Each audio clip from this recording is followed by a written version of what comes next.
Hello and good day, everyone. Welcome back to the Midweek Motivation. My name is Brina, and I come to you every week, right in the middle of the week, in the middle of the day, to give you a word of inspiration, to give you a word of hope. So thank you for joining me today. Don't forget to like and share this video, whatever platform you're listening to it on. Please share it with someone in your sphere of influence. We're live on Facebook on a couple of platforms, including my church's platform, and I want to give them a shout out, Anointed Word Church of Tampa Bay. You can follow them on at AWC Tampa. So we're live there. We're also live on my personal page. So we're live a couple of places on Facebook and YouTube. So please like and share. Okay, so today's word is going to come from the book, Gospel of John, chapter 10. I'm going to read verses 1 through 10. And today I'm going to read from the Amplified Classic Version. I assure you, most solemnly, I tell you, he who does not enter by the door into the sheepfold, but climbs up some other way, elsewhere from some other quarter, is a thief and a robber. But he who enters by the door is the shepherd of the sheep. The watchman opens the door for this man, and the sheep listen to his voice and heed it. And he calls his own sheep by name and brings or leads them out. Verse 4, when he has brought his own sheep outside, he walks on before them. And the sheep follow him because they know his voice.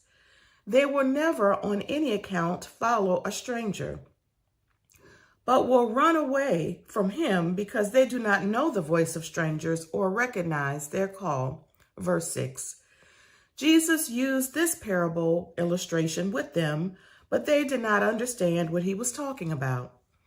So Jesus said again, I assure you, most solemnly I tell you, that I myself am the door of the sheep. All others who came as such before me are thieves and robbers, but the true sheep did not listen to or obey them.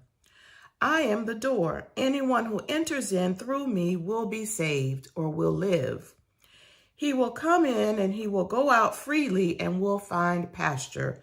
And then verse 10, the thief comes only in order to steal and kill and destroy.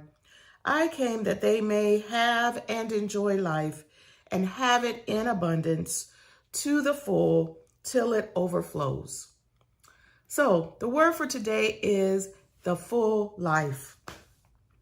Now, life can be very busy and full, right? At times, we're trying to balance work, home life, church, hobbies, children, all the things, school, and on top of that, we're trying to rest.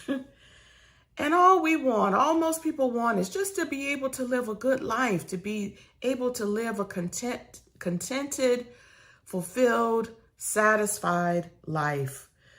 But many of us are living in discontentment. We're trying to figure out how we can get to contentment, but a lot of us are just living in a state of dissatisfaction. We're looking at what other people are doing, and we're comparing our lives to what their lives look like. And that's not a good thing. Comparison is not a good thing. And that might be a topic that I cover a little bit later on a future midweek motivation. So we're busy trying to do all the things, and yet we feel like something is missing, that our lives are not full. So let's search the scriptures to see what the scriptures say about how we can live a full life.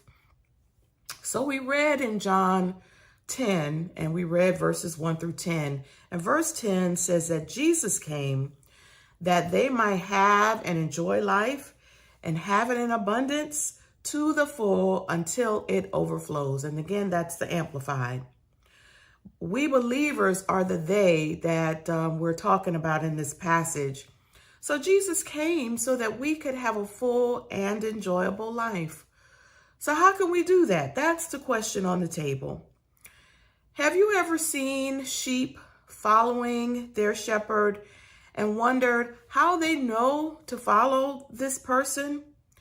They've spent enough time with him to know his voice, and they have experience with him.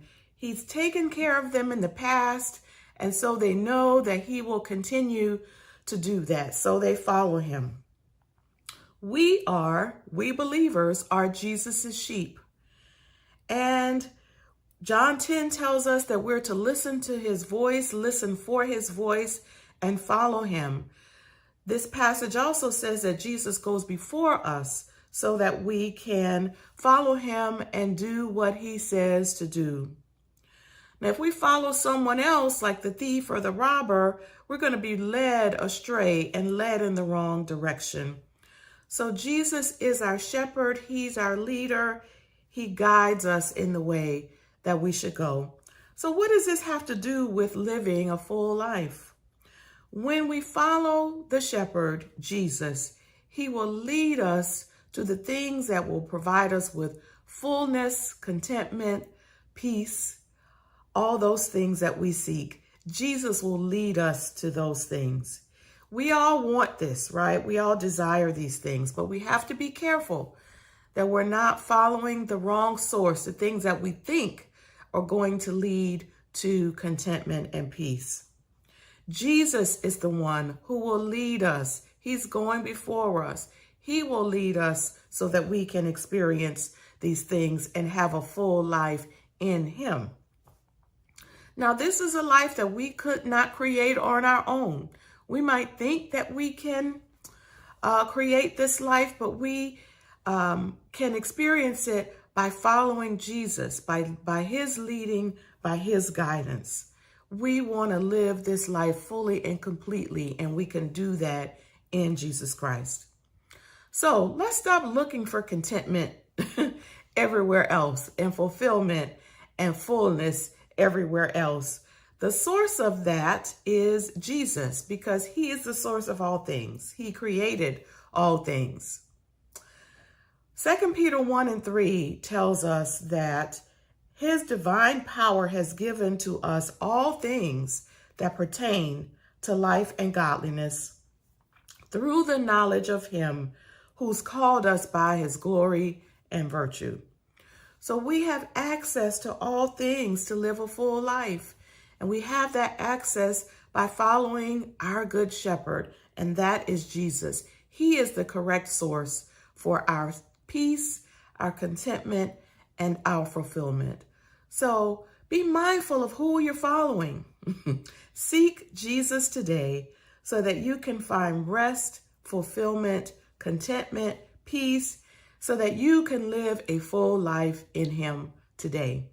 So that's the word, a full life. Please like and share the video.